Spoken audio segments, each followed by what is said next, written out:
Hello and welcome to About Books. I'm here with author James Terry to talk about his novel, The Solitary Woman of Shakespeare, which is about a woman, a mattress, a play and a hanging.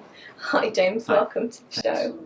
Tell us a little bit about how you started to write, because you've lived all over, huh? You're back in Liverpool now, but you've been in New Delhi, Dublin. Yeah, well, I grew up in New Mexico, a small town there, and I started writing just like everyone. I mean, in terms of way back in childhood, I always enjoyed writing for school and whatever, and actually writing kind of long stories and things. But then I got into writing journals when I started weightlifting and stuff. Okay. I needed to record my daily regimen, and that eventually kind of bled over into actually recording my thoughts about things, and it became more of a conventional diary, and I think that was pretty formative actually in a lot of just self-exploration, Did you write that every day? Yeah, pretty much. Did you enjoy that? Because some people, when they write diaries, it can become something they've absolutely got to do each day. Other people just love it as a kind of morning discipline. It's just compulsion. It wasn't really love it or not love it or anything. It was just part of you. Yeah, Have you kept them? Yeah, I've got reams of them, boxes, and I don't go back to them, but at some point I would like to. Because I mean, certain entries stand out in my mind, like 20-page entry on some paella I ate or something like that, That sounds self-indulgent, Yeah. James, gotta say. Yeah, but then, then in university I majored in English. Which university was that? That was Berkeley in California. And so then I got really immersed in writing essays and stuff. There was really no thought of writing fiction at that time. But I was always very creative. I was always doing art and I Painting? Yeah, drawing and stuff like that. And I got into film a lot in Berkeley, making my own short films, and all my trajectory was all going to be film school. Because you worked in television, haven't you, as well? Yeah. And so when I started thinking of writing, I was like, well, writing for film, I need a way to make money and all this stuff, But then I started loving the writing itself more than the whole film thing, because with film you need money and crews and all this stuff, whereas with writing you can just do it, So it's a solitary act in some ways. Yeah, so it took a long time for me to finally just realize that that's the thing I'm going to do, and then it's kind of scary, because then you realize how are you going to live? And you're not going to make any money. I was going to say you've realised that by now, I hope. Yeah. Although that's not true actually for everyone, is it? J.K. Rowling, for instance. Yeah. So your first publication is called Kingdom of the Sun, and you published that as a collection of short stories. Do you want to tell us a little bit more about that as the background to this particular novel? Yeah, I was living in Dublin, Ireland at the time, and I had written about New Mexico a little bit, but never really specifically about my hometown. I was always making it more mythological or something. But then I just felt like I'm gonna do my own Joyce's Dubliners, Okay. my hometown Deming, and I wrote one story and I realized I've got so much stuff I can do with this town, so many memories and things, And so over the course of 2 years I wrote 10 stories and just I conceived of it as a collection, because I had trouble getting my regular stories published because all of them were different, they weren't conceived of as a collection. Without a unified idea. Yeah, so I thought maybe, that maybe if a unified collection would be more attractive to get published, so that was some incentive to stick to that. So that's what I did. And that was with the University of New Mexico Press. Yeah, but even that was 8 years after I'd written them or something, before the actual thing was published. It's a long process, isn't it? Yeah. Each story was individually published, but it takes a year sometimes to get the notice back from the journal that they don't want it, So it takes years just to get them published individually as stories. Would you say that the publishing business is set up really to facilitate the publishers in that way? Because sending off something to more than one publisher at once is kind of frowned on, isn't it? You have to wait such a long time to find out whether or not it's going to be used, and then you've got to keep going, keep the faith. I don't think anyone pays any attention to that anymore about simultaneous submissions. Just me. Yeah, because for these journals, I would send out 20 or 30. It's like, am I going to wait 20 years for a story to get published? It's not. I don't really care what their attitude is. So Cool. But these journals, they don't care. They usually say simultaneous submissions accepted or whatever. Okay. Yeah. So you've written several novels. The Solitary Woman of Shakespeare has just been published now, but it's actually, how many years ago did you write this? Was it Let's see, 12 years 12 ago I finished it. Yeah. So in between then and now, you've obviously been writing other books. Do you want to tell us a little bit about that before we get into The Solitary Woman in more detail? What kind of question specifically about that? What other novels have you written, and what are you writing at the moment? Well, I could give you the titles and stuff, but they're just difficult to like synopsize. You know, Okay. it'd be a little bit boring, I think, for me to coming up with these. There's, one is kind of a neo-noir detective thing, Okay, lovely. like Chandler-esque, but more kind of surreal. Like you don't know exactly what time you're in and stuff. One was kind of a conceptual art thing where it's a little bit detective understructure, where a brother's is exploring how his brother committed suicide, the artist, and he's looking at his conceptual art pieces and trying to piece together some history of their family through those art pieces. Okay. So some quite common themes to The Solitary Woman of Shakespeare there. You've got law, order, justice, murder, death. Yeah, I don't know. The legal system. I guess, I don't think on the issues level. I'm just kind of trying to work from my subconscious. So like whatever these things you point out, I probably won't even recognize that I'm working with those things. That's interesting. So you feel there's a kind of a distance between what you're producing and kind of the metaphorical significances of it. I don't know about that. I just mean like social issues, like you mentioned, justice, law. The work doesn't arise from that, right? Like we can look at it afterwards and go, oh yeah, there's some of these things, but this is what I write about. Yeah, but I'm more interested in the emotional and like psychological things and weird stuff, and that arises, and then I have to fit it into some kind of narrative structure. Did you find the process of writing a novel was very different from short fiction? Yeah, it's like a super long process. I think my normal time is about 2 years on one novel. How long did The Solitary Woman of Shakespeare take? About 2 years. Yeah, about 2 years. So, because I don't conceive of the whole structure or anything like that. Just one scene may come to me, and I just love the texture or something of it, and it has some little emotional resonance. But where do I go from there? So I may just nudge it a little bit, but then I lose track of where's this whole thing going. So what was the first scene you wrote of The Solitary Woman? It was just I saw a lot of mud on an old west town street. For those people who haven't yet read it, you might want to just give us a brief synopsis without spoiling anything, unless you want to. Well, it's set in the Old West, a little bit mythological, but it's a town, like an old mining town, that has only one woman, so that's the Solitary Woman of Shakespeare, and for some reason no other women are coming to this town. I love the section where they discuss why that might be, and whether there's lots of different theories, aren't there? Whether there's some kind of psychological, paranormal almost exclusion zone that no woman can cross, or what are the other suggestions? Yeah, well, that's like I love that one though. This kind of crazy miner thinks there's some fence that's 10 miles around. I love that. I don't know what the other theories are. It's meant to be kind of just inexplicable. Oh, one of them is that there's some kind of madam of a whorehouse in another town who's controlling and not letting any of the like prostitutes who would normally come be there. But the first scene I wrote was this.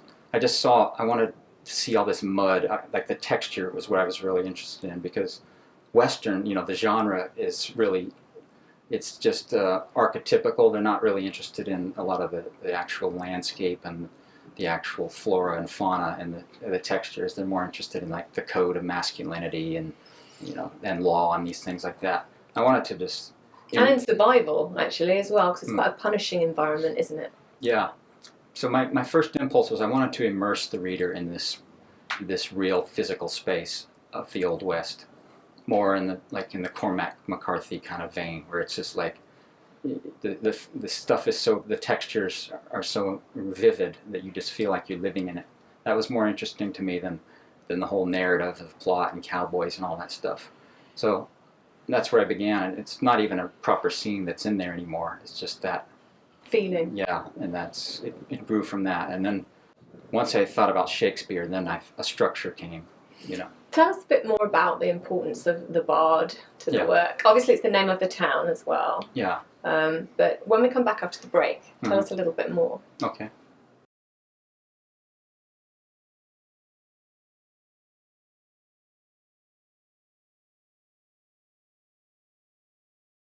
Welcome back to About Books. I'm here with James Terry. We're going to be talking in a little bit more depth about his latest novel, The Solitary Woman of Shakespeare. Welcome back, James. So before the break, I asked you to tell me a little bit more about the significance of Shakespeare, the writer, to this book. It's obviously running through it, particularly a lot of Tempest imagery. But do you want to tell us a little bit more about that? Yeah. First of all, this is an actual town in New Mexico called Shakespeare. It's an old ghost town. Have you been? Yeah, it was about 1 hour drive from where I grew up, and it is just, you know, one little row of buildings, you know. How did it come to be deserted? The mining just kind of ran out in the 19th century, but then this ranch family bought the town, and for the ranch land, and they lived in it. And they wanted to preserve it, and they had a daughter who grew up in this town. And when I went there, I met her. She was about 60. And she was living there with her husband, doing tours and things like that. So I think just something of that woman stayed with me a little bit. But how old were you when you first went there? It's like 20s, early 20s or something.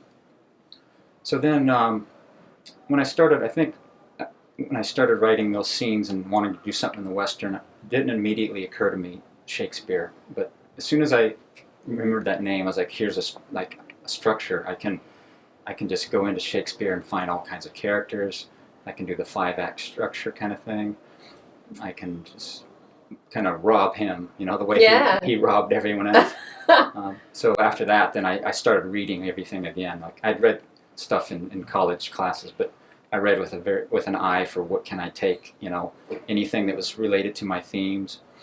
Othello came up pretty quickly with the jealousy of the woman who's, you know, her husband is impotent unless he can see her having sex with some other guy. Yes, it's a very sexually explicit book. Yeah, that was another thing. It was like, how much sex do you have in the Western? You know, I wanted to have, in my attempt to kind of postmodern or do something different with the Western, I wanted to have things you don't normally have in the Western, you know. So, you know, I went looking for stuff in Shakespeare, and Hamlet, and various things where I could say I can have that in one of these characters, or just language situations, whatever. Did you look at his poetry as well? Yeah, I did. Just always looking for some little thing I could, maybe a line or something I could put in someone's mouth or whatever. And because I thought Measure for Measure was particularly focused on some of your key themes as well. The idea of seeming versus being, justice, hypocrisy, outward appearances, conventions being shattered but behind closed doors safely. Well, or unsafely, as it turns out. Yeah, and like the gender swapping thing is big. You know how the yeah, I was a bit surprised at that. Yeah. I was like, well, okay. Yeah, well, I wasn't expecting that in the Wild West. Was it the boys playing the girls in Shakespeare? I went, okay, got to do this in there as well. You know, the importance of drama generally, not just Shakespearean drama, but the idea of acting seems to be very central. Do you want to tell us a little bit more about playing? Well, there's a big tradition in the American West of Shakespeare out in the Old West. That was the sign of culture. So you'd have these little opera houses and things where some traveling troupe would come through, and you see that in old Western films too, like My Darling Clementine and stuff, where they're reenacting Hamlet and all that. So I just wanted to draw on that tradition, and then the play within the play, like Hamlet or whatever. I wanted to have the play within the novel. So, I had figured out which one she could do, and then to have that actually play into the demise of the town. It's like the structure of the thing is it's got to become a ghost town, whatever its situation is with only one woman. At the end of the thing, it's got to arrive at like the end of the town. And I wanted to have this gender swapping and all this stuff that's undermining the codes of masculinity of a Western. Because you were playing with that quite a lot, weren't you? What is it to be a man literally amongst men? Yeah, and like there's no guns in this thing except for the one at the end. That is a fantastic scene, by the way. I absolutely love it. There's like a couple of sentences really, where you describe a thump and the tearing of fabric, Right. and then the shot, and it's just fun. I could feel it, I could see it. It was just, but I had no idea what was going on. Right, It was it's great. happening outside. It was it was just brilliant. But that was a conscious choice to have like no guns in it. I mean, everyone would have had guns in the real place, but just to play on these themes of it being a strange place. Were you trying to suggest impotence through that? Because Probably, impotence, yeah. obviously there's Henry the husband's impotence running through it, but there's kind of like a general feeling that the town itself, that kind of civilization, Yeah, like is dying at kind of like to emasculate the town. Yeah. So that was there. So are you suggesting that, and I'm with you if you are, that women are vitally important and integral to the continuation and survival of the human race? Of course. In an emotional context and an intellectual context, as well as in obviously like a literal way. Mm-hmm. You striking a blow for the importance of women in a town with none in it. None of them there. I must be. But Abigail is not a particularly likeable individual, is she? I don't know. Tell me why. Well, I suppose I found it particularly difficult, that scene where she dumps the young man that she's been involved with. She seemed particularly heartless. Mm-hmm. Would you say she arrived in Shakespeare heartless, or that Shakespeare made her thus? I think she becomes hardened, but in that particular scene, it's because she's actually grown to love her husband Henry, and she recognizes this old, mean, kind of hard man as something more important to her than this little boy. Than sex. That she's been kind of using for him, and she's just getting exasperated with him, and he's kind of Hamletish, where he's a bit of a coward, and he questions everything he does in this, but that's more for his youth or whatever. But when she's hard, she's just had enough, and that's the only reason. And yeah, because she has to survive in this situation. I think you'd have to start getting stronger, to control things. Would you say that things work out well for her? I think so. I leave. Does she survive? I leave with the image, that she's the last person in the town. They all want her to leave when they leave, and she says, "Go away." And she's very adamant about being the last one. In the end, her life has taught her about fidelity, hasn't it? Yeah, and there's a suggestion that she may go on to become an actress because some Shakespearean troupe has recognized the quality of the production she put on, and this may be a way out for her to get away from this thing and have some dignity, something of her own. Mm-hmm. So it's not a classically happy ending, but there's hope. It's a bit of hope for her, and it's supposed to be just kind of ironic, and the story of this town, what made it come to be and what made it end, like so many of these Old West towns.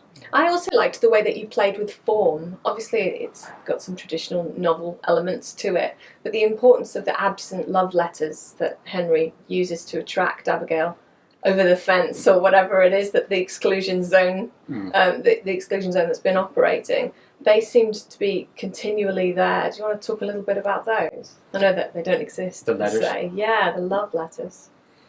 Well, it was, the husband-to-be couldn't write at all, so the kid, who's kind of poetic, writes these love letters in the guise of Henry, her husband, which lure her to the town. And she only realizes this when she begins to question whether Henry could write like this or something, and she goes to the bank and sees some of the kid's handwriting. And realizes it's him. Yeah, and so then, but when you were saying like playing with form, there's a lot of playing with form because I'm interested in like the 19th century prose and that. Okay, yeah. And for example, this one, the mayor of the town writes a kind of column for this that's published in this other town's newspaper about some of the events happening, and it's all in this highfalutin prose of the 19th century, exaggerated. But at the same time, I'm revealing something that's an actual scene that I didn't kind of narrate in the normal narrator's prose. So you get two things happening at once. You kind of get that kind of crazy heightened prose, but it's actually giving you a crucial plot point while you're reading it, and then kind of leave that behind. And it's, you know, some character who's reading this is someone who's in the desert who's happened upon this a bloody mail sack. Mm-hmm. So you're learning some kind of plot device through some character who's on the fringes, and then he may show up 2 or 3 scenes later with the knowledge he gained from reading those letters and try to like swindle the townspeople with his knowledge of their intimate lives and stuff like that. Ambiguity and secrecy and things that are opaque and just out of reach. That seems to be important.